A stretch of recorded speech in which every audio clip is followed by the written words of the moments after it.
दोस्तों, आज मैं आपको एक ऐसी प्राचीन और दुर्लभ कथा सुनाने जा रहा हूं जो भगवान श्री कृष्ण ने स्वयं अपने प्रिय सखा को सुनाई थी। ये कथा सिर्फ पेड़ पौधों की जानकारी नहीं देती, बल्कि ये हमारे जीवन की उन सूक्ष्म ऊर्जाओं को समझने की कला सिखाती है जो हमारे घर, मन, परिवार और भाग्य को प्रभावित करती है। इसे सुनते हुए ऐसा लगेगा जैसे आपका मन धीरे धीरे किसी शांत झील की तरह स्थिर होता जा रहा है। ये कथा न सिर्फ जीवन में सुख, शांति और समृद्धि लाती है, बल्कि ये भी समझाती है कि हमारे आसपास खड़े पेड़ पौधे केवल हरियाली भर नहीं होते, वे हमारे कर्म और भाग्य के साथी भी होते हैं। तो चलिए, मन को शांत कीजिए और कल्पना कीजिए उस दिव्य द्वारिका नगरी की जहां शाम का समय था। नीले आकाश में हल्की लालिमा घुल रही थी, महल के प्रांगण में सुगंध फैली हुई थी और वहीं बैठकर श्री कृष्ण अपने वंशी की धुन के साथ किसी गहरे ध्यान में लीन दिखाई दे रहे थे। तभी दूर से उनका एक प्रिय सखा उन्हें खोजता हुआ आया। सखा ने आते ही कृष्ण को प्रणाम किया। कृष्ण ने उसे गले लगा लिया। दोनों में वही पुराना स्नेह, वही आत्मीयता, वही बाल सुलभ हंसी मजाक, मानो समय वहीं ठहर गया हो। कुछ देर हंसी ठिठोली के बाद सखा ने गंभीर स्वर में पूछा, माधव, आप तो सब जानते हैं, मैं जानता हूं कि आप बिना पूछे भी सब समझ लेते हैं, पर फिर भी मन में एक सवाल है और आज वो पूछे बिना रह नहीं पा रहा।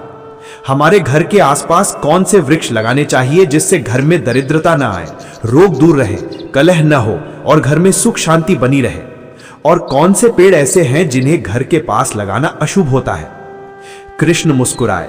वो मुस्कान साधारण नहीं थी, बल्कि उसमें युगों का ज्ञान और प्रेम का अमृत घुला था। उन्होंने धीरे से कहा, सखा, तुमने बड़ा सुंदर प्रश्न किया है। यह प्रश्न सिर्फ पेड़ों से संबंधित नहीं है, बल्कि मनुष्य के आचरण, जीवन की सात्विकता और प्रकृति के नियमों को समझने से भी जुड़ा है। पर पहले एक कथा सुनो, फिर तुम बिना पूछे ही सब जान जाओगे। और इस प्रकार कृष्ण ने एक ऐसी कथा सुनाना आरंभ किया जो युगों से चली आ रही है और आज भी उतनी ही सत्य है जितनी तब थी। मध्य देश में एक नगर था, शांत, समृद्ध और खुशहाल। उसी नगर में रहता था धनेश्वर नाम का एक वैश्य। उसका मन बड़ा निष्कपट था। वो भगवान का भक्त था और किसी को दुख नहीं देता था। उसकी पत्नी सुमति अत्यंत सुशील, सरल और धर्मपरायण थी। दोनों का जीवन प्रेम से भरा हुआ था। उनके घर में धन धान्य की कोई कमी नहीं थी और लोग अक्सर कहते थे कि धनेश्वर का घर देखने से ही मन खुश हो जाता है। एक दिन सुमति के मन में आया कि घर के आंगन को और सुंदर बनाया जाए। उसने कुछ पौधे लगाए, कुछ फूलों के, कुछ फलदार, कुछ ऐसे जो उसे सुंदर लगे। वो रोज उन्हें जल देती, उनसे बात करती, उन्हें अपने बच्चों की तरह पालने लगी। पर उसे ये नहीं पता था कि पेड़ पौधे केवल सजावट नहीं होते। कुछ पौधे घर के लिए वरदान होते हैं, जबकि कुछ अनजाने में अभिशाप का कारण बन जाते हैं। लेकिन वो अज्ञान में थी, प्रेम में थी और उसने वही लगाए जो उसे अच्छे लगे। धीरे धीरे उनके घर में चीजें बदलने लगी। ऐसा लगा जैसे किसी अदृश्य शक्ति ने घर की खुशियों पर पर्दा डाल दिया हो। व्यापार डूबने लगा। धनेश्वर जहां भी जाता नुकसान ही नुकसान मिलता। घर में कलह बढ़ने लगी, छोटी बातों पर झगड़े होने लगे, धन खत्म होने लगा, अन्न के लिए तरसना पड़ा। कभी समृद्ध रहने वाला घर अब तंगहाली और चिंता से भर गया।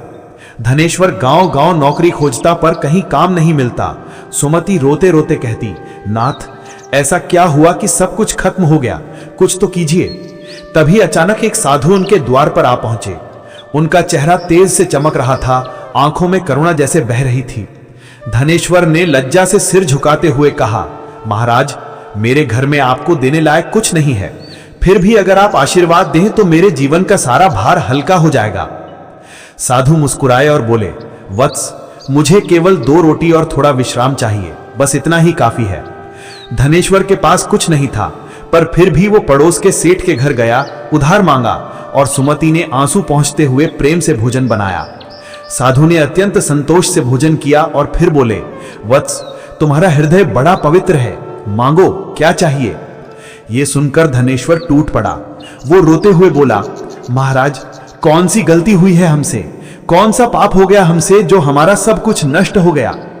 साधु ने घर के चारों ओर दृष्टि दौड़ाई, फिर शांत स्वर में बोले, तुमने कोई पाप नहीं किया। तुम्हारी पत्नी ने आंगन में अनजाने में कुछ ऐसे वृक्ष लगा दिए हैं जो घर में लक्ष्मी को रुष्ट करते हैं, कलह को आमंत्रित करते हैं और रोग और दरिद्रता का कारण बनते हैं।